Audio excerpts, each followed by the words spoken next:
I say this to you with great joy. The Republican Party is crumbling. The GOP is falling apart at the seams. They are unraveling, and it's a great thing. Not only for like us, because they are my political opponents, but for the world. That is a fantastic thing. Now, why? Why is this happening? It's happening for a plethora of reasons. But one of the biggest reasons is because of how far right they've gone, and the American people, as just a group, are starting to see what the conservatives actually believe. So I'm not just saying this because I think it's happening or I want it to happen. I know it's happening. The conservatives have gone through so much to market themselves as such in a wildly extremist right-wing party over the last 30 years. It's now all starting to come apart. They can only have it go on for so long. They can only deny reality for so long until they've started to implode. And the party is imploding, and we're going to all be better for it. Now, I want to show you something, okay? I want to show you a little bit of this. Two things, okay? Before we get into anything else, I want to show you these two things. First thing is the 538 Senate election prediction, okay? And so let me remind you, this is a red wave year, or it's supposed to be a red wave year, where Republicans have all of the historical momentum to be able to take back the House and the Senate. Remember, the House and the Senate both have extremely thin margins. The Democrats have the Senate only because of the vice president, and they have the House by, what is it, 5 seats, 4 seats, 3 seats? It's enough seats that you can count on a single hand. It's not good for them. And all of the races where they felt like they could have been winning are starting to become far, far away from them. Mark Kelly is looking like he's going to pick up the re-election here as well in Ohio. Even Ohio is just lean because Tim Ryan is in there, and Tim Ryan has been closing down the gap where now it's looking, he's even coming up in some places where it's like 11 plus 3. He's in like a margin of error as well with being able to take Ohio, which is incredibly interesting. I personally, I don't trust Trafalgar. Trafalgar is good on like a countrywide basis, but not a state by state basis sometimes, right? That, as well as we can look at what? Where's the House forecast? Wait one second. The House forecast as well. Even though Republicans are favored to win, this is changing, and this is changing a lot and very quickly, and they should be scared, because this is not what it should look like if they want to retake the House, right? Once again, it's only a couple seats that they need to take back across the entire country, but even that is starting to look even more difficult for them as we go on closer and we become closer and closer to the election. The Republicans have moved so far to the right that they are destroying almost any semblance of being a normal party to your average human being entirely. And even some of them are starting to realize the Republican Party has become so dense with its stupidity and so horrible to humankind that they have started to some of them have even started to realize how bad they are, right? And some of them haven't even realized how bad they are. We talk about conservatives in the sense that a lot of them we think are just malicious, like they're just evil, bad people.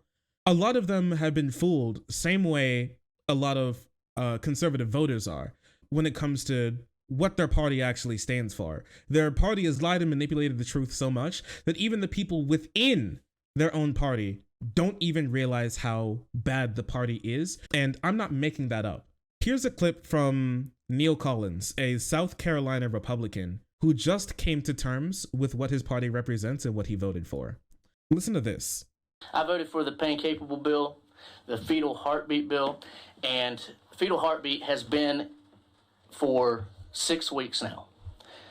The second week that the fetal heartbeat bill became law, a doctor called me out of Anderson. I live in Easley.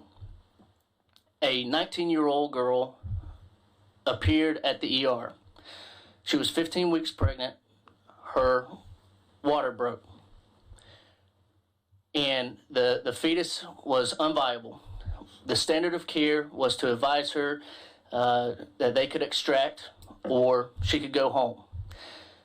The attorneys told the doctors that because of the fetal heartbeat bill, because that 15-week-old had a heartbeat, the doctors could not extract. So their only choices were to admit the 19-year-old until that fetal heartbeat stopped. I asked, how long does it take to stop? She said, seconds, minutes, hours, maybe days. Or discharge. They discharged that 19-year-old. The doctor told me at that point, there's a 50% chance. Well, first, she's going to pass this fetus in the toilet. She's going to have to deal with that on her own. There's a 50% chance, greater than 50% chance that she's going to lose her uterus. There's a 10% chance that she will develop sepsis and herself die. That weighs on me. I voted for that bill. These are affecting people, and we're having a meeting about this. It took that whole week, I did not sleep.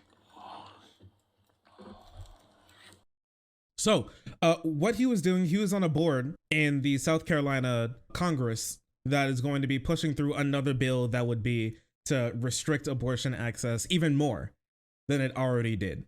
This guy, I do think he's very stupid. He is a very stupid man for believing conservatives in the first place, but he was someone who was lied to.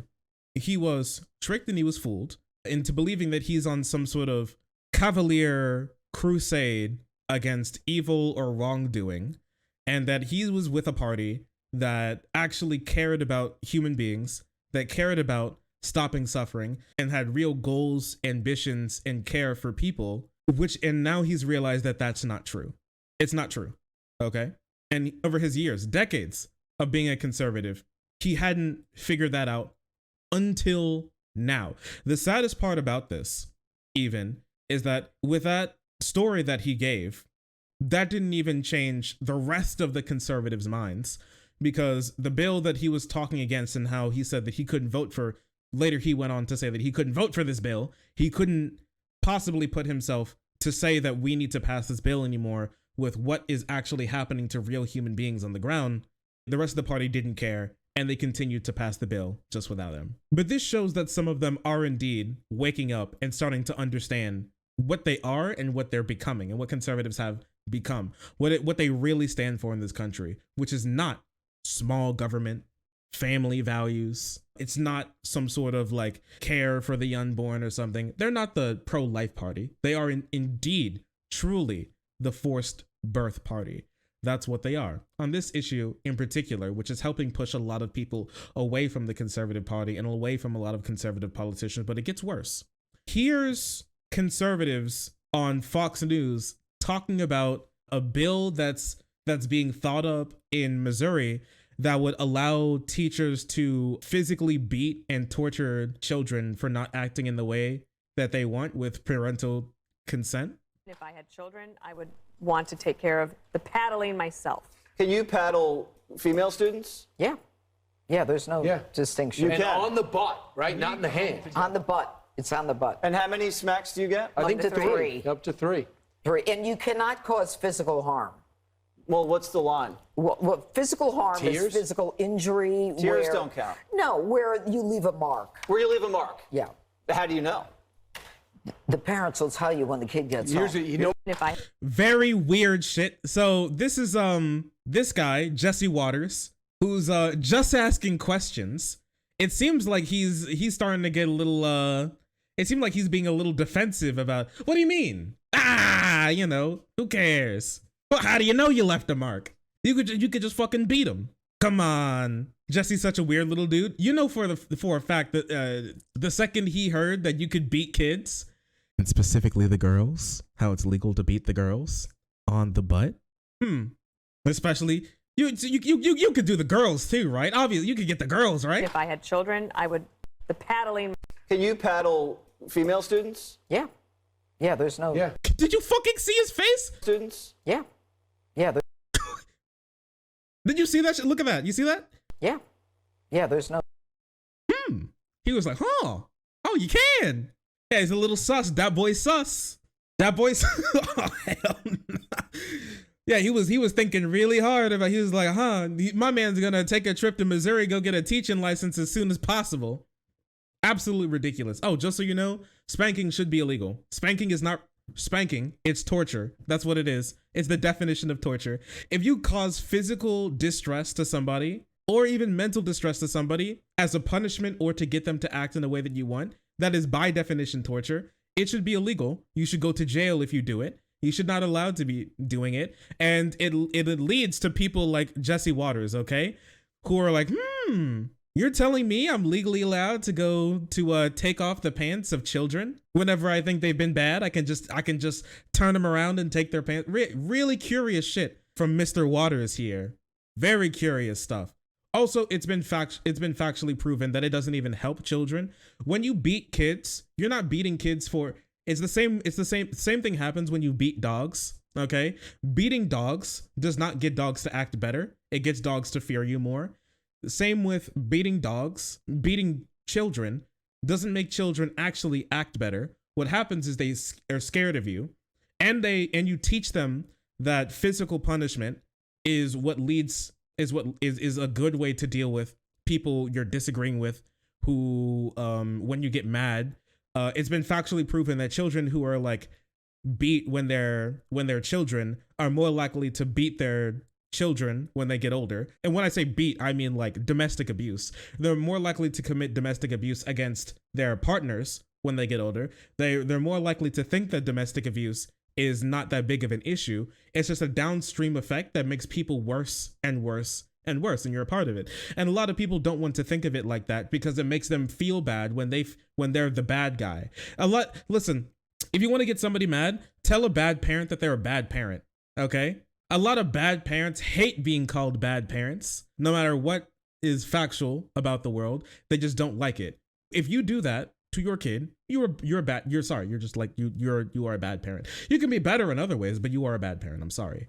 And there are many better ways to deal with children who are like unruly or not paying attention or not listening or are even a danger to themselves or other people without beating them. There are other countries in the world where they have better children, but also don't beat them. It's not because our like fucked up genetics or something. It's because we actually don't care about teaching children and like dealing with issues without having to beat people.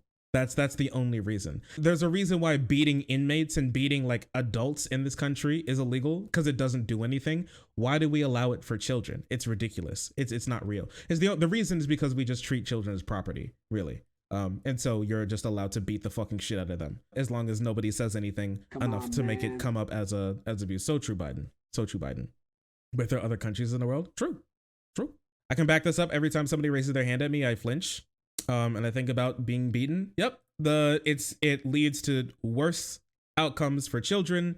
Conservatives love beating kids though. And conservatives even support some conservatives even support bringing beating to adults with like shit like caning and like whipping and shit like that. It's fucking insane. These people are out of their minds, all right?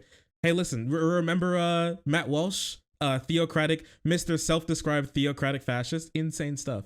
On the fascism note, let's jump to another conservative from OAN. We're talking about another OAN woman. This is Tipping Points with Cara McKenney. And I want you to take a good look at the picture that she has up while she's talking about this issue. I feel this whole controversy over book banning is something similar. Democrats see the poll numbers and they try to use their outsized media influence to redirect the anger of voters over the idea of book banning to Republicans. In the same way that when most low-info voters think about political corruption, they now think Trump, instead of more accurately Biden or Hillary.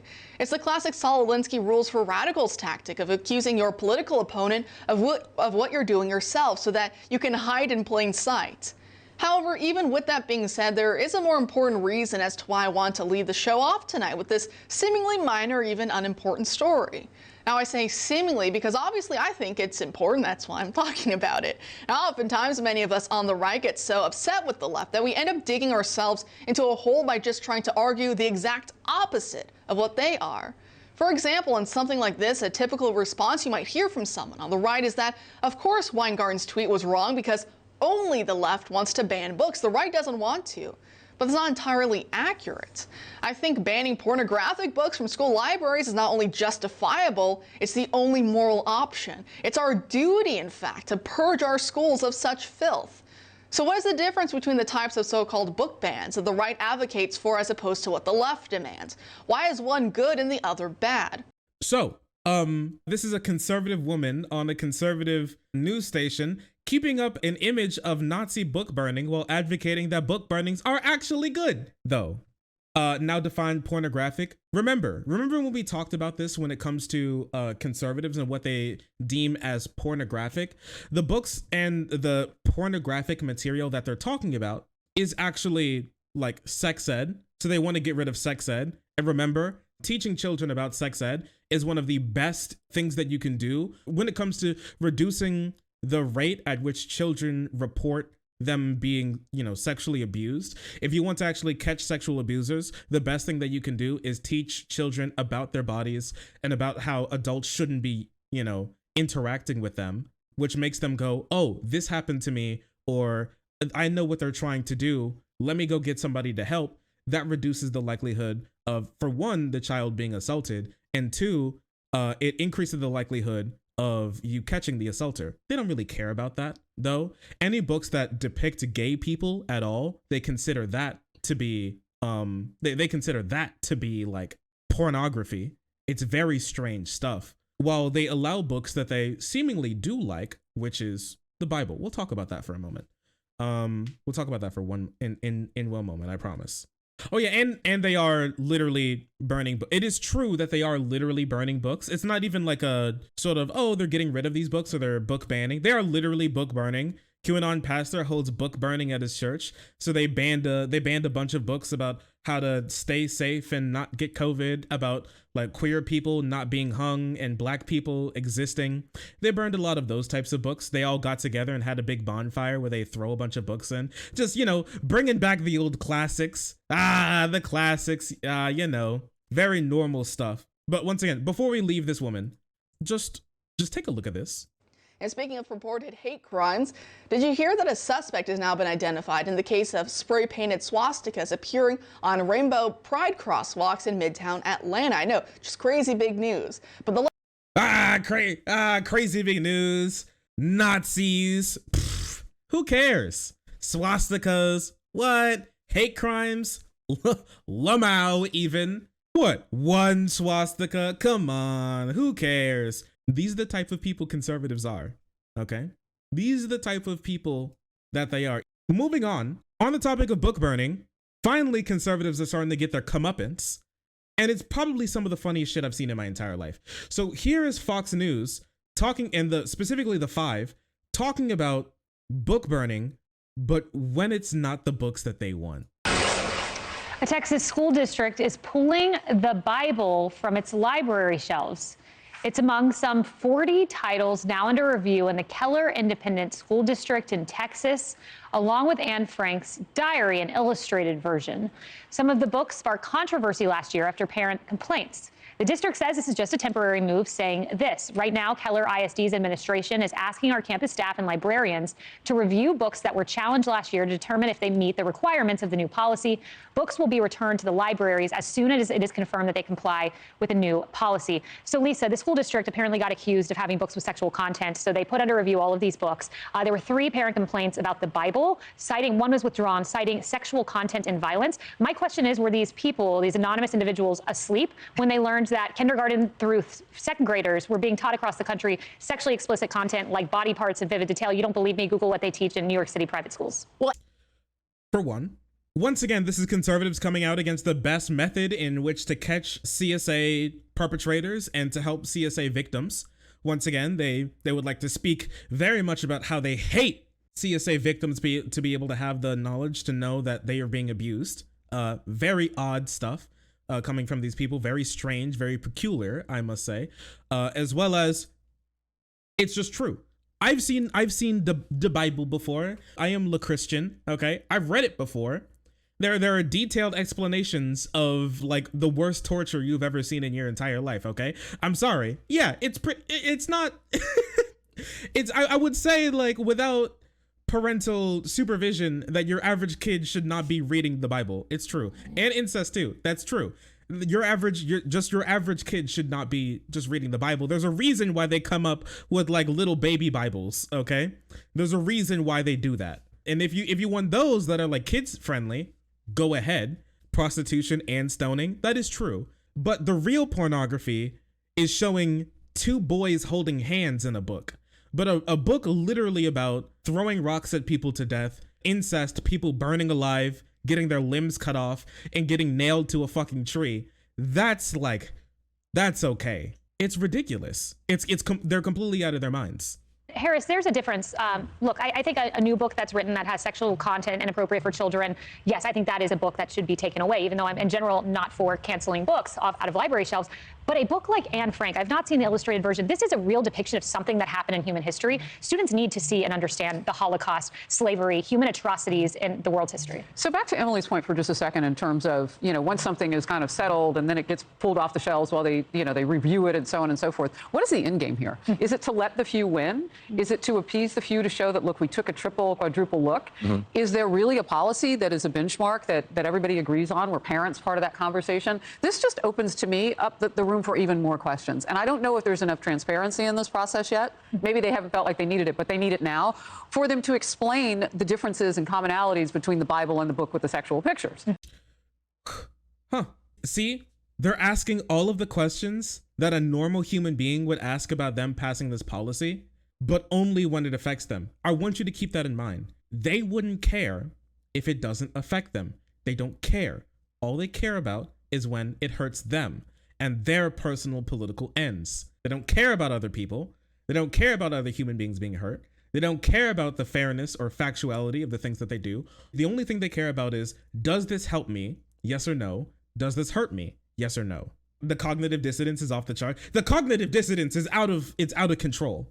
Okay, they're truly out of their minds with this one. They're finally explaining the problem with all of their political positions, but they don't understand that they're the ones doing it. Like why one seems like an automatic no for kindergarten through third grade, and the other one is, can we discuss this? Because taking the Bible out of schools then furthers the political goal that we know already exists, as they want to, on one side of the political aisle, remove things like, the Pledge of Allegiance and things that have the word God and so on and so forth. So to avoid any painting of politics in this, sounds like to me they need to have an open discussion. And why remove it while you're talking about it? Yeah. Why can't you leave it up? Because you can't replace the learning, whatever the book is. Yeah. You can't replace what was gone except for the sex picture. They asked for this.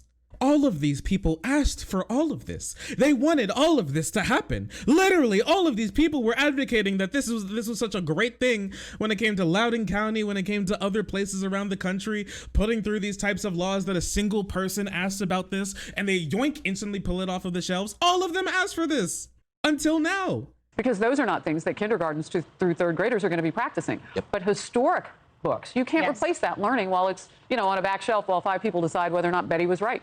Exactly. You got to learn your history, Jimmy. And Thank you. Also, part of recent history is the election of Glenn Youngkin, who on this very issue of education. Well, there's a huge liability for Democrats. But to address this from a parental standpoint, the bigger frustration when it comes to censoring books like this is it does nothing to actually help our kids catch up in the world from the sense of American children right now, aren't in the top 35 in math or science in the world. The average school kid right now thinks 2 + 2 = Jello, And conservatives still purposefully pull money and funding from public schools.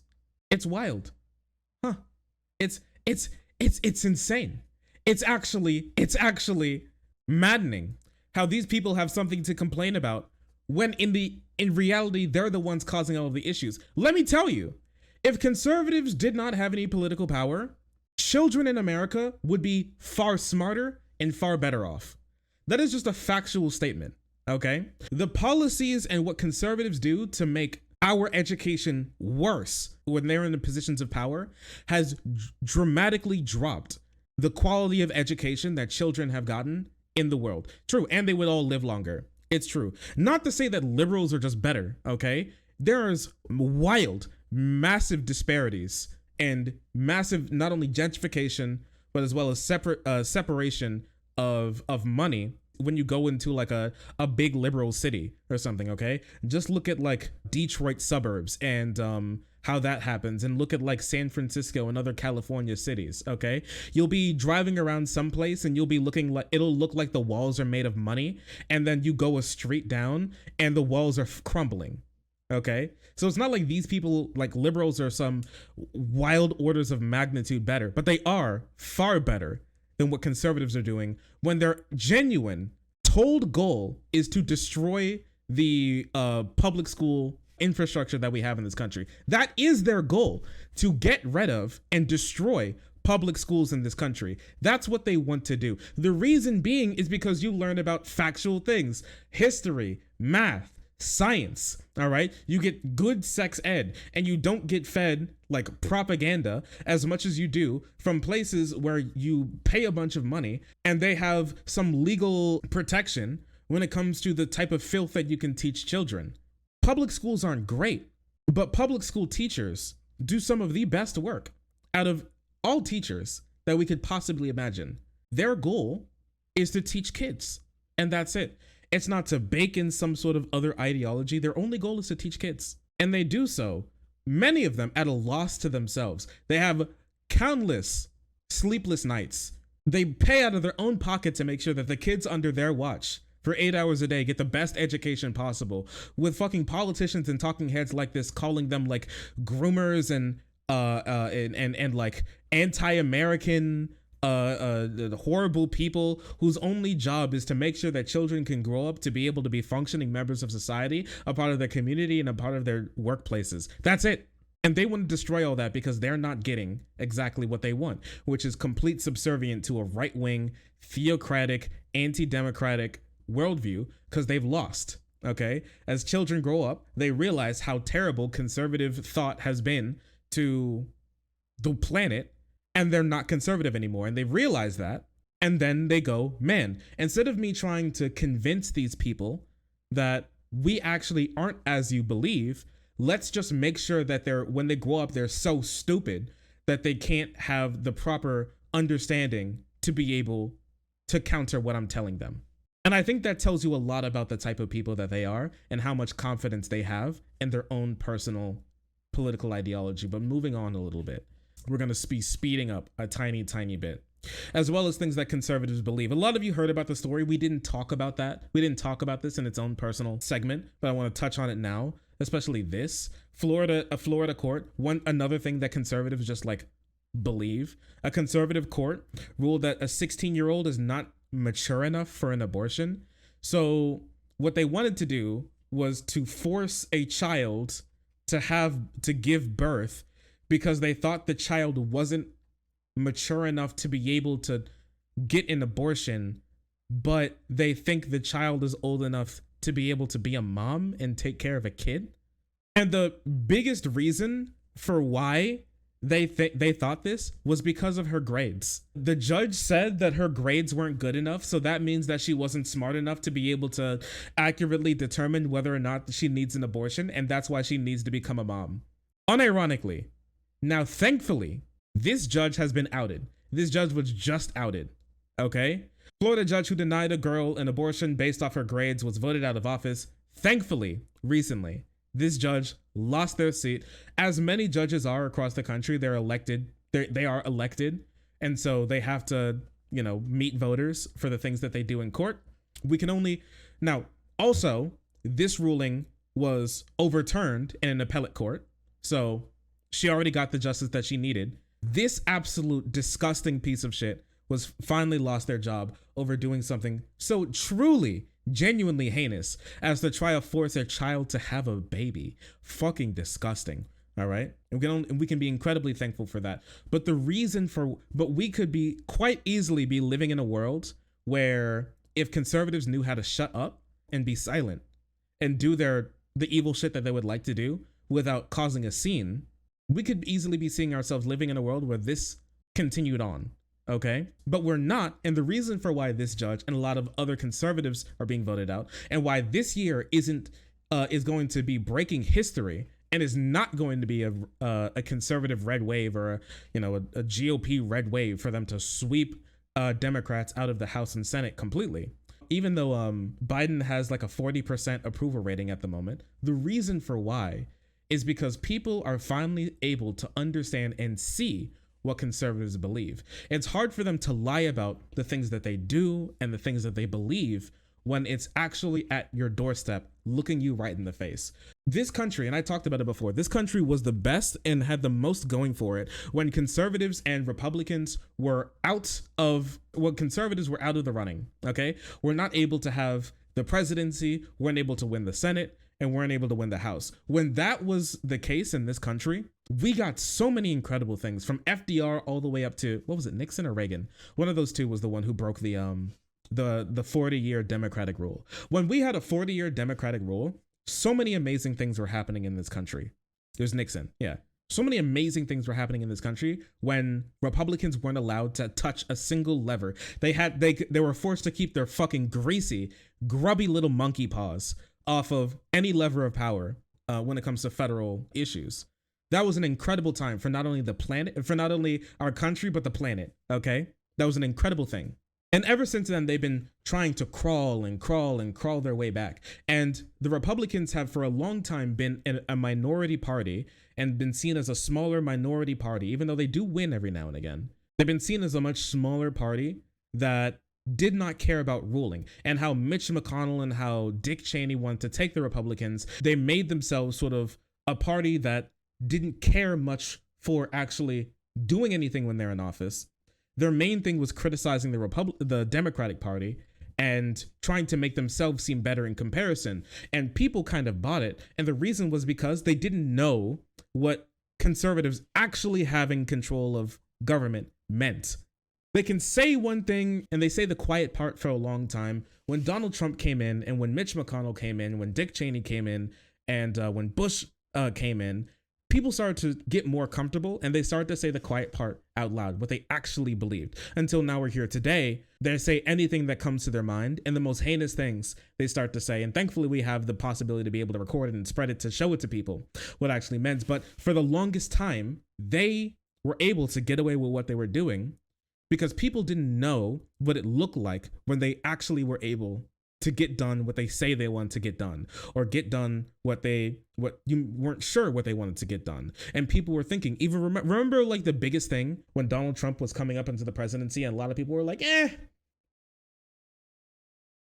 he seems like kind of bad, but let's just give him a try. Let's just see what happens. You know, we've been dealing with the Democrats and things have been kind of getting worse. What happens if we let him have a try? You know, maybe we'll be pleasantly surprised. And that's exactly what they were waiting for.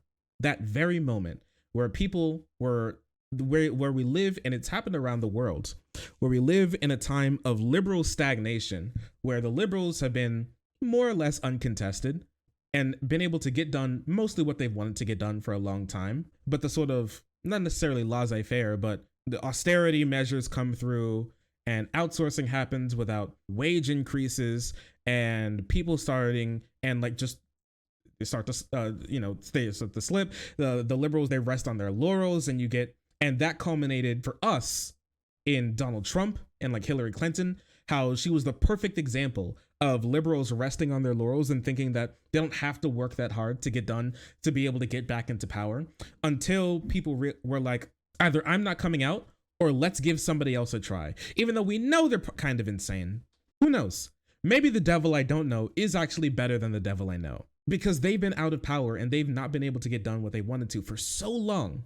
They've just become a minority. They've just been thought of as just a minority party. But when you're face to face with conservatives actually being able to do and say what they want, people have started to realize that they're not just some weirdo right-wing party, or it's understandable what they believe, that they are genuinely, truly out of their minds and should not be allowed to, for some cases, maybe not even be a legal party for the things that they believe and they do. And the weight of their own villainy is starting to make them collapse in on themselves and implode. And I'm not just saying that because I picked up like a couple of things that's been happening. This is a trend that I've been seeing for a while, and how a lot of like strategists and talking heads on mainstream media have started to pick up as well, that growing evidence against a Republican wave. And the main thing was Roe v. Wade. When conservatives finally, for 60 years, what they were working on, which is overturning Roe v. Wade and being able to force women to give birth again, when that finally happened, what they wanted to happen, I think what happened for a lot of people is a light bulb turned on. They started to actually realize, wait a second, there's something to the core wrong with this party. There's something to the core wrong with these people who subscribe to these political beliefs. And even a lot of conservatives, they're starting to come to grips with like how wrong Republicans really are, and what they believe in is not what they tried to sell to people. It's starting to click. And I think that's an amazing thing, because we're seeing something that we haven't seen in a long time, which is a president that is not very approved of, and a party that's not very approved of, the Democrats, but them not in a position of being wiped out in the midterms. It's not happening. We're not seeing that anymore. And the reason for why I believe that's the case, people are starting to realize that even if the Democrats aren't that great, and I think the Democrats' messaging and the things that they believe is starting to get better, definitely. When Schumer kind of brought, we talked about it when after 2020, when Schumer kind of rallied together the Democrats to talk about how to move into the future and how to like win the trust of like the American people, they've started to learn a little bit. Not a lot, but they've learned a little bit. And this is when people start to realize, yo, when conservatives are in power, bad things happen. When they finally get a grip, okay? When they finally take over the courts, and then there's a corporate court-backed coup that they're able to do to mold the country in a way that fits their belief, that is when people start to realize that something is very, very wrong. And I want you to look at this because this is incredibly interesting. So the 19th district, okay? In the 19th district of New York, and this is what sealed it for everybody, that we're not looking, the future looks very grim for Republicans. This is what sealed it, okay?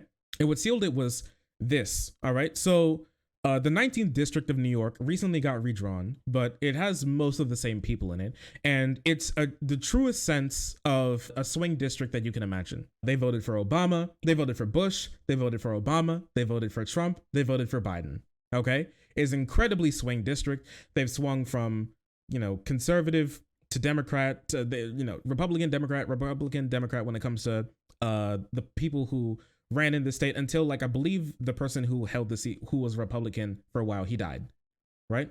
Oh, are you from the 19th? Yo, Pog, let's go. It is a big bellwether county, huge bellwether county. And it's 4 points to the right of the entire country, right? And so, as you can see, they voted for, in 2016, 51% for Trump, 44% for Biden. In 2020, 50% for Biden, 48% for Trump. But then you move into the 2022 election, 51% for Ryan and 48% for Molinaro. And the craziest thing is, he beat the polls. Ryan, he beat the polls. They showed him down 3, 4, 5 points running up into the election. And then he beat the polls by multiple points. That's scary if you're a Republican. This is not a county in a midterm election with a Democratic House, Senate, and presidency that you should be losing. Not at all. And Steve Kornacki explains it in, I think, the best way possible. It's very interesting.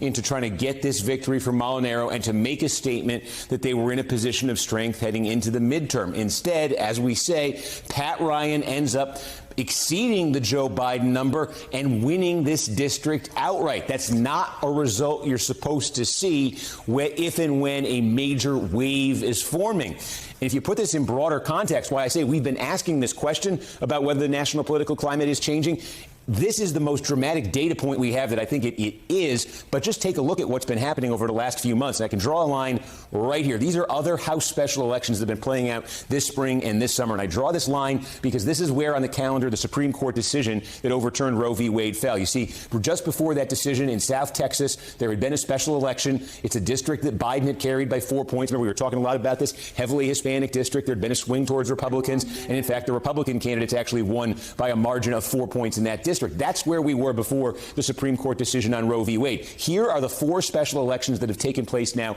since that decision. And what you can see is coming into last night, you had 2, one in Nebraska, one in Minnesota, that had been held in districts that Trump won by double digits. The Republicans won them, but by about 10 points less, 6 points less than Trump did. Democrats were saying these were signs of new momentum for them after that Supreme Court decision because their candidates had so overperformed Joe Biden. It's a sign that there was more enthusiasm for Democrats. And then you got last night a really clean test in a classic swing district. Democrats won it outright. By the way, there was another special election in New York last night. Didn't get a lot of resources, didn't get a lot of money, a lot of attention here. It's a district that's really just kind of going away, changing in the fall, but they had a special election anyway. Trump won this district by double digits. A Republican won last night, but again, movement of 5 points in the Democratic direction. We've had 4 special elections held since that Supreme Court decision. In all 4 of them, the needle has moved in the Democrats' direction, and the Democrats have won the swing district outright. And I just think it's dramatic if you compare that to 2018. This is what special elections in the run-up to a wave election look like. This is 2018. Trump is president. This is the blue wave year. Democrats end up winning 40 House seats.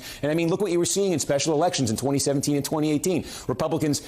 Democrats were outperforming by 20 points, by 14 points, by 16 points. 6 of these 8 special elections, Democrats overperformed their presidential level by double digits. So you could see in the special elections heading into 2018 where things were going because Democrats across the board were just overperforming so much. You look at, again, what I just showed you there in terms of the special elections that we've seen since that Supreme Court decision, they don't fit that pattern at all. So when Democrats start talking about their voters being much more motivated now in the wake of that Supreme Court decision, the political environment changing, this district here, the 19th district in New York is just a great example. And if I had one other thing I could just point to, you see there are 2 counties here that went blue in this district. It's Ulster County and it's Columbia County.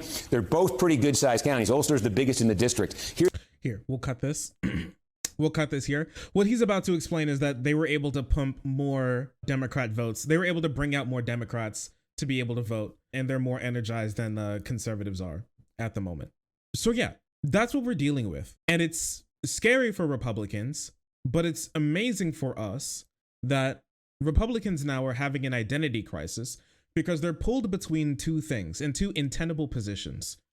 Old school Republicans and old school conservatives and what they believed, and the sort of Trump and DeSantis, Marjorie Taylor Greene, Alex Jones radicalized conservatives that we're dealing with today and that have so much power and are able to use it. And the fact that even the ones that aren't specifically very, very old school conservatives, everybody else in the conservative umbrella marches alongside of them and allows them to get done, allows the extreme version to get done whatever they want to be able to get done. This is why conservatives lost Georgia. This is why they lost Arizona. This is why in the future they will be losing Texas. This is why they'll be losing other states as well. And this is why things are changing in this country. And what I believe what we will see is the Republicans tearing themselves apart by trying to do and be 2 things at once. A lot of Republican strategists are saying that what they need to do is the classic run to the right in the primary, run to the middle in the general election. The problem is for a lot of these new conservatives, they can't run to the middle. How does someone like Dr. Oz swap from being a hardcore, I suck Trump's dick, all of my branding is just Trump branding, to normal Republican? How do you do that? How do you make that pivot? It's impossible. You'll shatter your glass ankles, okay? Yeah, you have paper skin and glass bones, all right? It's not going to happen if you try and do that. The centrifugal force will absolutely destroy you. They've gone too far. They're too crazy. And all of these like conservative and even like middle of the road type people who say, actually, it's the left who've gone insane, but we have data to back that up, that it's not, and it's not true. A lot of them are just kind of lost at this point in time, not knowing what's happening, because either they bought into the Kool-Aid or they're the Kool-Aid seller when it comes to what conservatives have been trying to sell the American people, and they're tired of it. They're sick of it. I think you're going to see a lot more people and a lot more strife within the conservatives in this country as they try and pick and choose what they're going to be. Are they going to be like the radical extreme Marjorie Taylor Greene type party, or are they going to be changing? And at this point in time, I think they've gone so far that they can't make that pivot anymore. I feel like after Trump and how they've whipped their people into a frenzy so much, and they've got them to believe so many conspiracies, and they've conditioned them to just believing lies. The second Trump, before even Trump got into office, the first lie that he told in office, that being like his crowds at the White House were bigger than Obama's. Even though that seems like not even a very big or impactful lie, it set the stage for what we were going to be seeing for the next 4, 6, 8, 10, 12 years. And it's not good for them. They made a deal with the devil and they don't know how to pay it back. And it's all of their fault because me, you, the children, your children, if you have them, your little nieces and nephews, the people that you love and care for, your parents, your grandparents, everybody that you know and everybody that you love, they were perfectly fine selling them up the river to line their pockets in the meantime.